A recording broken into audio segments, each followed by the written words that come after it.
1 November शनिवारी आहे. दीव उठणे एकादशी किंवा कार्तिक एकादशी किंवा आपण प्रबोधिनी एकादशी म्हणून सुद्धा ओळखत असतो. तर दीव उठणे एकादशी म्हणजे बघा, जेव्हा आषाढी एकादशी असते तेव्हापासून भगवान विष्णू जे आहे तर ते निद्रावस्थेत जातात. तर देव उठणे एकादशी म्हणजे आत्ताची येणारी ही जी एकादशी आहे तेव्हा देव निद्रावस्थेतून ते जागे होत असतात, उठत असतात. तर त्यामुळे या दिवसाला खूप महत्त्व आहे. ही एकादशी खूप खूप खूप महत्त्वाची आहे. तुम्ही भलेही दर महिन्याची एकादशी तिथेही करत नसाल, उपवास करत नसाल, व्रत करत नसाल, पण जितकं महत्त्व आषाढी एकादशीला आहे तितकंच महत्त्व या ज्या प्रबोधिनी एकादशी येणार आहेत आत्ता त्या एकादशीला आहे. तर त्यामुळे ही कार्तिक एकादशी, देव उठणे एकादशी आपल्याला कशी साजरी करायची आहे, यासोबतच या दिवशी कुठल्या नियमांचं पालन करायचं आहे, महिलांनी हे काही कामं करायचे आहे, काही चुका टाळायच्याच आहे, महिला पुरुष सगळ्यांना हे लागू पडतं. यासोबतच या दिवशी कुठली सेवा करायची आहे, ही सगळी सगळी माहिती, एकादशीची संपूर्ण माहिती मी तुम्हाला आजच्या व्हिडिओमध्ये देणार आहे. तर बघा, या दिवशी भगवान विष्णू निद्रावस्थेतून जागे होतात. त्यामुळे हा अत्यंत शुभ मुहूर्त असल्यामुळे या एकादशीच्या नंतर सगळे शुभ विवाह किंवा शुभ गोष्टी ज्या आहे, शुभ कार्य घरामध्ये आपण करायला सुरुवात करतो. आणि बघा, कार्तिक एकादशी झाल्यानंतर त्याच्या दुसऱ्या दिवसापासून 3 ते 4 दिवस तुळशी विवाहाचा कार्यक्रम जो आहे तो केला जातो. तुळशी विवाह सुद्धा प्रत्येकाने करायचा आहे. याबद्दलचे सुद्धा अतिशय महत्त्वाचं, तुळशी विवाह कसा करायचा, काय त्याचे फायदे आहे, ही सगळी माहिती मी तुमच्यासाठी आणणार आहे. पण आत्ता ही जी एकादशी आहे त्याबद्दलची माहिती नक्की पूर्णतः जाणून घ्या. अतिशय महत्त्वाचा दिवस आहे. वाया न जाऊ देता आपल्याला या दिवशी हा दिवस व्यवस्थित साजरी करायचा आहे. या दिवशी चातुर्मास संपतो. आषाढी एकादशीला चातुर्मास सुरू होत असतो. बरेचसे लोक बघा, हे 4 महिने अतिशय व्रत वैकल्य पारायण वगैरे करत असतात. तर त्याची सांगता या चातुर्मासाच्या शेवटी म्हणजे चातुर्मास आता संपतो आणि या दिवशी सांगता केली जाते बऱ्याचशा पारायणाची. तर मला बऱ्याच कमेंट आल्या आहे की ताई, गोपद्म व्रत जे आहे तर त्याचं उद्यापन कधी करायचं आहे. एकादशीच्या दिवशी तुम्ही गोपद्म व्रताचं उद्यापन करू शकतात, किंवा ज्यांनी आषाढ एकादशीला सुरुवात केली होती ते या प्रबोधिनी एकादशीला म्हणजे देव उठणे एकादशीला मला उद्यापन करायचं आहे. ज्यांनी आषाढातील पौर्णिमेला व्रत सुरू केलं होतं तर त्यांनी कार्तिक पौर्णिमेच्या दिवशी त्याचं उद्यापन करायचं आहे. ठीक आहे. तर माझ्यामध्ये तुमची आता शंका जी आहे तर ती क्लिअर झाली असेल. तर या एकादशीला जमल्यास तुम्हाला उपवास नक्की करायचा आहे. तुम्ही बघा, आपला शरीराला झिपत असेल तर तुम्ही नक्की या दिवशी उपवास करा. या एकादशीचं एक उपवास केल्यामुळे संपूर्ण वर्षभरामध्ये ज्या एकादशी येतात त्या एकादशींचा उपवास केल्याचं पुण्य आपल्याला मिळतं. आणि बघा, समजा तुम्हाला उपवास नाही जमत तर तुम्ही सेवा केली फक्त तरी पण चालेल. असं नाही की मी उपवास करू शकत नाही तर मग सेवा कशाला करायची आहे. तुम्हाला उपवास नाही जमत तर तुम्ही सेवा नक्की करा. मी तुम्हाला सेवा पण सांगते, त्यातल्या जमतील त्या करायच्या आहे. आणि या दिवशी महत्त्वाचं म्हणजे या एकादशीच्या दिवशी तुम्हाला भगवान विष्णूंच्या कोणत्याही अवताराची तुम्ही सेवा करू शकतात. म्हणजे बघा, बाळकृष्णाची सेवा करू शकता, त्यानंतर प्रभू श्रीरामांची सेवा करू शकतात, विठ्ठल भगवानांची तुम्ही सेवा करू शकतात, त्यानंतर तुम्ही स्वामी समर्थ महाराजांची, आपल्या स्वामींची तुम्ही सेवा करू शकतात. कोणत्याही विष्णूंच्या कोणत्याही अवताराची तुम्ही या दिवशी पूजा अर्चा करू शकतात.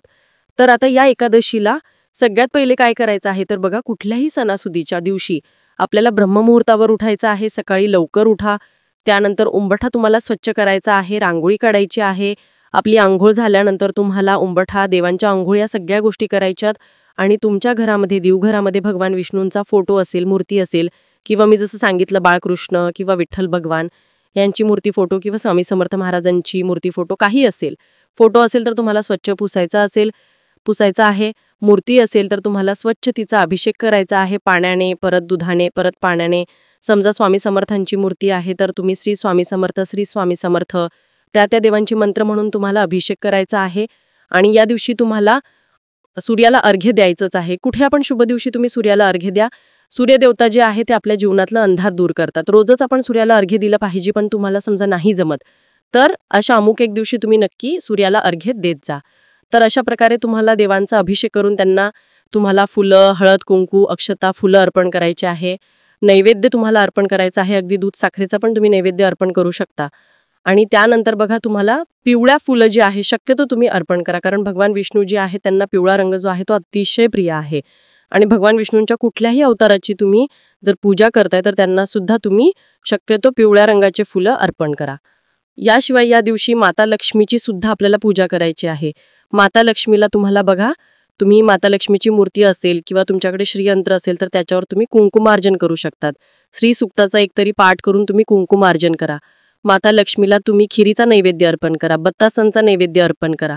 तर या सगळ्या गोष्टी तुम्हाला करायच्या आहे. खूप प्रसन्न वाटतं, खूप छान वाटतं. आणि बघा, या दिवशी जमल्यास उपवास तुम्ही नक्की करा. तर आता हे झालं की आपल्याला काय काय करायचंय, कसं साजरी करायचे. खूप सोप्या गोष्टी सांगितल्या मी, फार काही वेगळं अजिबात सांगितलेलं नाहीये. आता हे झालं, मी तुम्हाला सांगितलं की एकादशीचं व्रत तुम्हाला कसं करायचं आहे, सकाळपासून कुठल्या कुठल्या गोष्टी आपल्याला करायच्या आहे. ठीक आहे.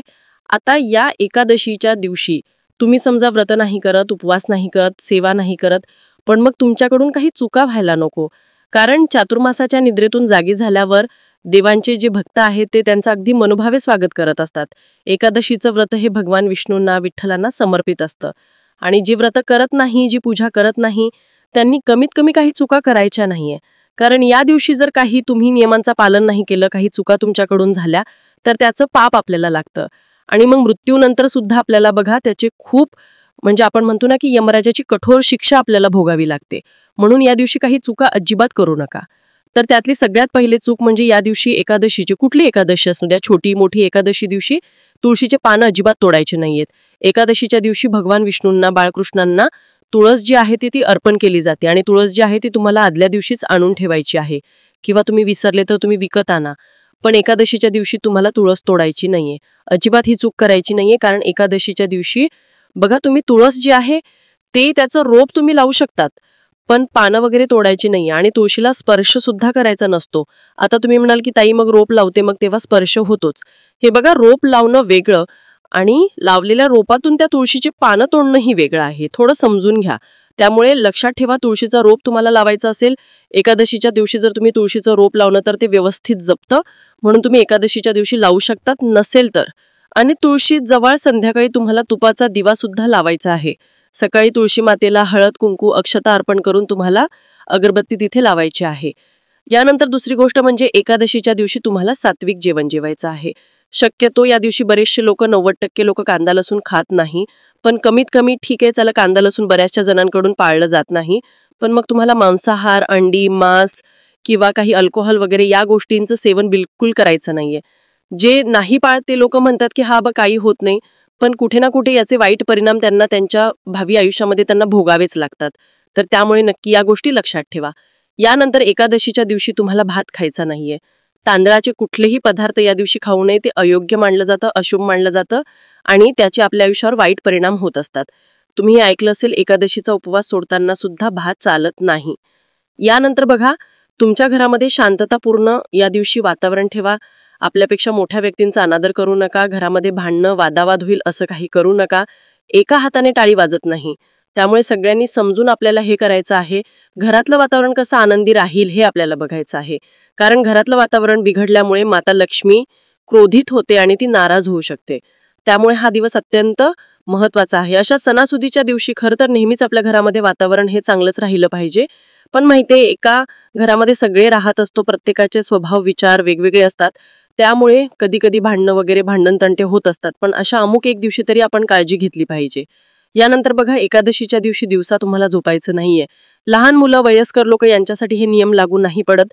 पण तुमच्या माझ्यासारखी व्यवस्थित असणाऱ्या लोकांनी जर दुपारी आपण 4-4 तास झोपलो तर हे अतिशय चुकीचं आहे. बघा, स्त्रिया काम करून दमतात वगैरे, त्यांनी थोडीफार आपण पाठ टेकवतो 5-10 मिनिटं, ती गोष्ट वेगळी. पण अतिशय आपण अगदी 2 तास झोपलेलो आहे दुपारी, असं अजिबात करू नका. याचे वाईट परिणाम आपल्याला भोगावे लागतात. यानंतर दुसरी गोष्ट म्हणजे बघा, गोपद्माचं उद्यापन पण आपल्याला या दिवशी करायचं आहे. तर ते उद्यापन पण अगदी सोपं आहे. मी गोपद्म व्रत कसं करतात त्याच्यातच उद्यापनची माहिती दिलेली आहे. पण आता अगदी शॉर्टमध्ये सांगते तुम्हाला. एकादशीच्या दिवशी, प्रबोधिनी एकादशीच्या दिवशी तुम्हाला, उद्यापनाच्या दिवशी पण तुम्ही जसं गोपद्माची गायीचे 33 पावलं काढत आहे एवढे दिवस, तसंच तुम्हाला पावलं काढायची आहे, त्याची पूजा करायची आहे. सांगितल्याप्रमाणे हळद, कुंकू, अक्षता अर्पण करायची आहे. नैवेद्य अर्पण करा. दूध, साखरेचा, फळाचा सुद्धा नैवेद्य चालेल. आणि जमल्यास तुम्हाला एखाद्या स्त्रीला, सवाष्ण स्त्रीला तुम्हाला बोलवून तिला काहीतरी गोड खाऊ घालायचं आहे. बऱ्याचशा ठिकाणी जेवण सुद्धा दिलं असतं, पण समजा तुम्हाला नाही जमलं तर तुम्ही जे आपलं ड्रायफ्रूटचं दूध वगैरे असतं तर ते तुम्ही देऊ शकतात. किंवा नाही काही तर तुम्हाला खडी साखर, साखर तरी द्यायची आहे. त्या स्त्रीची जमल्यास तुम्ही ओटी भरा आणि त्या ओटीमध्ये तुम्हाला 33 रुपये द्यायचे आहे. 33 गोपद्मांचे हे व्रत होतं, तर त्यामुळे आपल्याला 33 रुपये त्या सवाष्ण स्त्रीच्या ओटीमध्ये द्यायचे आहे. आणि समजा तुम्हाला सवाष्ण स्त्री बोलवणं जमलं नाही तर तुम्ही तुमच्या घरातल्या देवघरामध्ये ते 33 रुपये तिथे ठेवा आणि नंतर ते तुम्ही लॉकरमध्ये ठेवू शकतात किंवा जवळपास एखादं मंदिर असेल तर त्या मंदिरामध्ये तुम्हाला 33 रुपये दानपेटीमध्ये दान करायचं आहे. कळालं? अशा प्रकारे या गोपद्म व्रताचं तुम्हाला उद्यापन करायचं आहे. खूप सोपं आहे. पण 33 रुपये तुम्ही एकतर सवाष्ण स्त्रीच्या ओटीत द्या किंवा दान करा किंवा तुमच्या देवघरामध्ये दिवसभर तसेच ठेवून दुसऱ्या दिवशी तुम्ही तुमच्या तिजोरीमध्ये ठेवू शकता. तर असं हे गोपद्म व्रताचं उद्यापन करायचं आहे. आणि सगळ्यात महत्त्वाची गोष्ट म्हणजे या दिवशी आपल्याला सेवा काय करायची आहे. तर या दिवशी बघा तुम्ही पांडुरंगाची सेवा, बाळकृष्णांची सेवा, प्रभू श्री रामांची सेवा किंवा आपल्या स्वामी समर्थ महाराजांची सेवा तुम्हाला वाटेल ते तुम्ही जी रेग्युलर सेवा करता आहे ती सुद्धा केली तरी चालेल. शिवाय तुम्हाला विष्णू सहस्त्र नामावली, भगवान विष्णूंचे 1001 नावं घ्यायची आहे. विष्णू सहस्त्रनाम, विष्णू गायत्री मंत्र आणि यासोबतच पांडुरंगाचा जो मंत्र आहे श्रीवत्सधारयम वक्षीभुक्तमाला षडाक्षरम, या मंत्राचा तुम्हाला हा मंत्र पण मी देते. तुम्हाला जमेल तितक्या जास्त वेळेस तुम्हाला जप करायचा आहे. विष्णू गायत्री मंत्र पण आपल्या नित्यसेवेच्या पुस्तकामध्ये आहे. तिथे पण तुम्ही बोला, ऐका, चालेल. पण या दिवशी हे स्तोत्र मंत्र घरामध्ये लावलेच गेले पाहिजे. त्याचा आपल्या घरामध्ये सकारात्मक वातावरण निर्माण होण्यासाठी त्याची मदत होत असते. जेवढी जमेल तेवढी सेवा करा. या दिवशी केलेली सेवा कधीही वाया जात नाही. अनंत पटीने त्याचं आपल्याला फळ मिळत असतं. समजा कुणाला मूलबाळ होत नाहीये, संतान सुखासाठी तुम्हाला या दिवशी बाळकृष्णाची सेवा करायची आहे. बाळकृष्णाच्या मूर्तीवर तुम्हाला ओम नमो भगवते वासुदेवाय नमः असं म्हणत तुम्ही अभिषेक करा. बाळकृष्णांची तुम्ही जमेल तेवढी जास्त सेवा करा. जर तुम्हाला संतान प्राप्तीसाठी काही समस्या असतील तर ही एकादशी तिथी खरंच खूप महत्त्वाची आहे. त्यामुळे जमतील तेवढ्या तुम्ही सेवा करा. जमतील तेवढ्या चांगल्या मनाने, चांगल्या भावनेने तुम्ही जमेल तेवढी छोटी मोठी सेवा करा. पण मनापासून करण्याला जास्त महत्त्व आहे. तर ही एकादशी तिथी कशी साजरी करायची याची अत्यंत महत्त्वाची माहिती मला तुमच्यापर्यंत पोहोचवायची होती. माहिती आवडली असेल तर व्हिडिओला लाईक करा, शेअर करा. आपल्या चॅनलवर नवीन असाल तर सबस्क्राईब नक्की करा. धन्यवाद. श्री स्वामी समर्थ.